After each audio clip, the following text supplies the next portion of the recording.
Forever, my darling, my love will be true. Always and forever, I'll love just you. Just promise me, darling, your love in return. May this fire in my soul be forever burn. My heart's at your command, dear, to keep love and a home. Making you happy is my desire. Keeping you is my goal. 사랑하기 좋은 계절 가을입니다. 첫사랑도 어렴풋하게 바람결에 스치는 가을입니다. 하지만 무엇보다 더 좋은 건 자연이 풍성함을 허락하여 우리 모두가 사랑에 여유로운 가을입니다. 안녕하세요. 나를 찾아 떠나는 여행의 마음의 설사 여명숙입니다. 모든 인간의 첫사랑은 자신의 이성의 부모라고 정신분석가의 대가 지그문트 프로이트는 말합니다.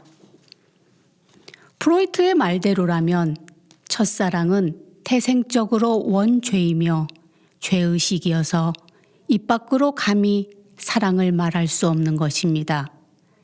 그것은 그리스 로마 신화로부터 시작합니다. 그 이야기는 이렇습니다.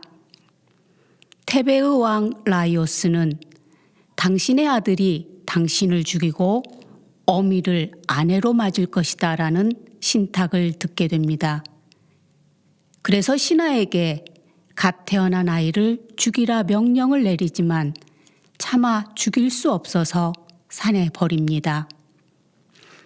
버려진 아이는 양치기에 발견되고 부은 발이란 뜻의 오이디푸스로 불려지죠. 코린도스의 왕 필라보스의 아이로 성장하던 오이디푸스는 너는 네 아버지를 죽이고 어머니를 아내로 맞을 것이다 라는 가혹한 신탁을 받습니다. 그 운명을 피하기 위해 오이디푸스는 정처 없이 동쪽으로 길을 떠납니다. 그때 좁은 산길에서 노인과 시비가 붙고 몸싸움 끝에 노인을 죽이고 도망쳐서 테베 왕국에 도착하게 됩니다. 그곳에서 유명한 스핑크스의 수수께끼, 아침에는 4발로 걷고 점심때는 2발로 걷고 저녁이면 3발로 걷지만 도리어 다리가 많을 때 힘이 더 약한 것은 무엇인가? 란 물음이죠. 오이디푸스는 사람이라 답하여 스핑크스의 저주를 풀고 물리칩니다.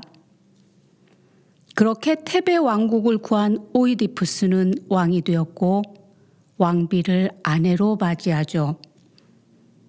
운명이 허락한 행복은 여기까지였습니다.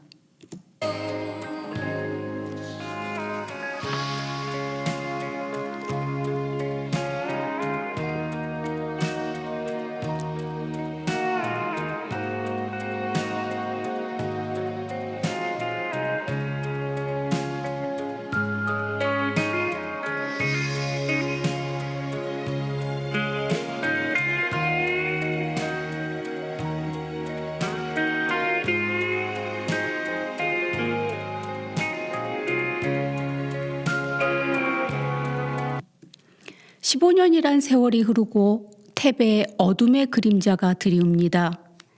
나라 전체에 패스트가 돌아 많은 시민들이 죽어가고 기괴한 자연현상이 발생하자 오이디푸스는 신탁을 청합니다. 테베의 왕이었던 라이오스를 죽인 자를 찾아내어 응징하라는 신탁을 받지요. 그 결과는 자신의 운명에 대한 신탁의 예언 그대로였습니다. 오이디푸스의 아내이자 어머니였던 왕비는 아들과 혼인하고 자식까지 낳았다는 죄책감에 스스로 목을 매 죽어요. 그리고 그 시신을 본 오이디푸스는 그 옷에서 핀을 뽑아 어머니와 아버지를 알아보지 못한 자신을 자책하며 두 눈을 찌르죠. 오이디푸스 컴플렉스는 프로이트의 꿈의 분석에서 최초로 정의 내려집니다. 남자아이가 유아기 때 무의식적으로 어머니에 대한 성적 애착을 가지며 동성의 아버지를 경쟁자로 여겨 질투와 반항심을 갖는다는 심리학적 용어입니다.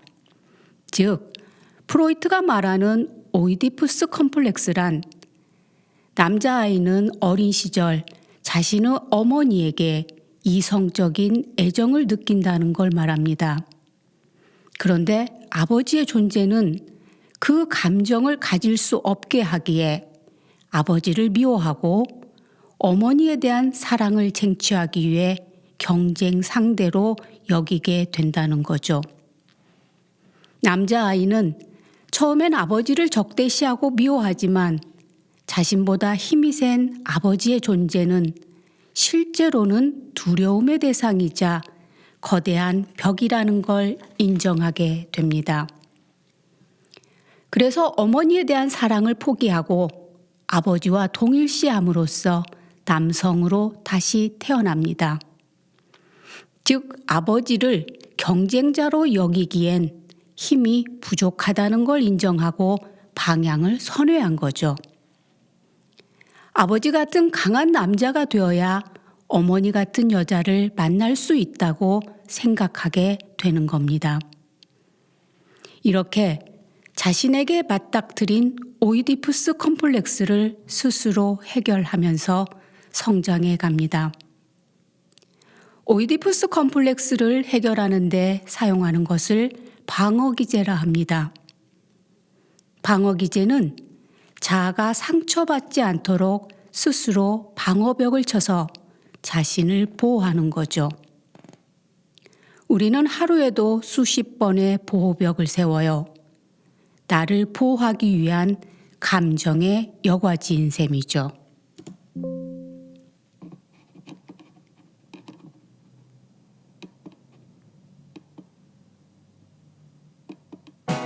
My heart said you're commanded to keep love and to hold.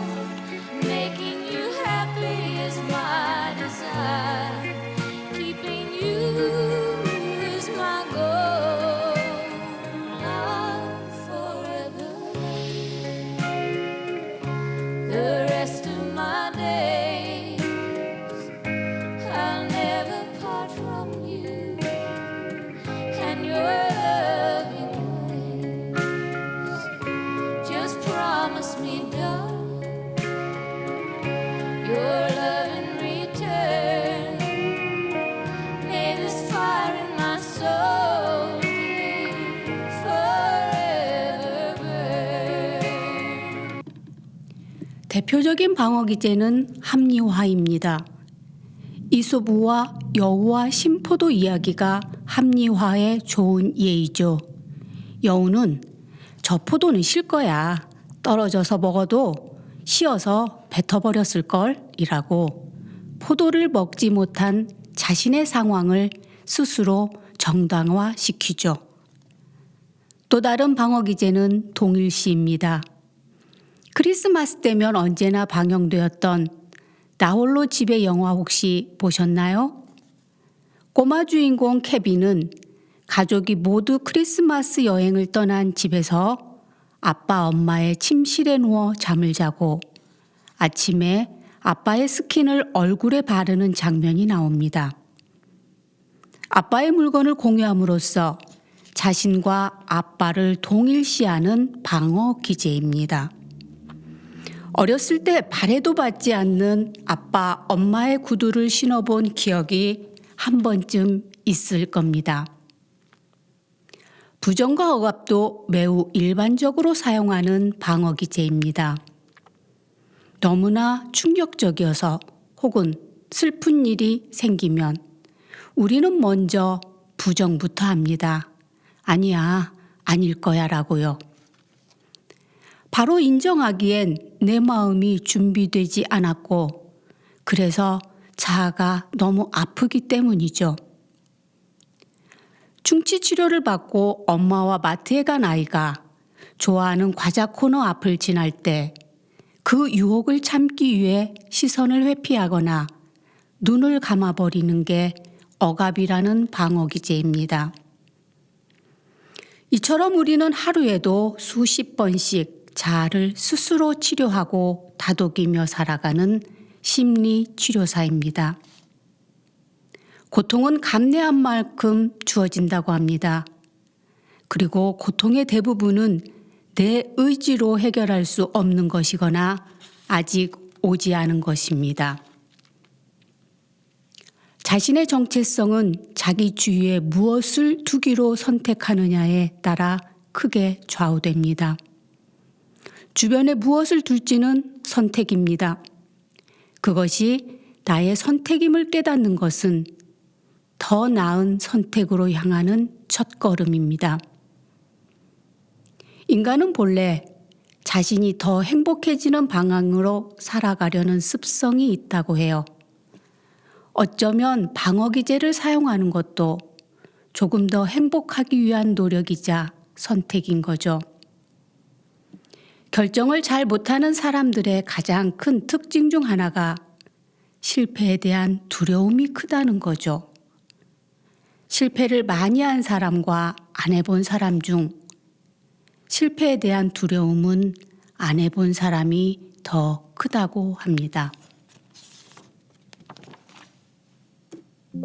실패는 나의 능력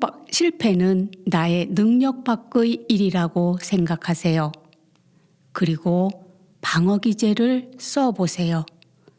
그리고 힘을 내세요. 그리고 용기 있게 인생이란 여행길을 걸어가세요. 오늘 또 들어주셔서 감사합니다. 풍성한 가을 안에서 행복하시고요.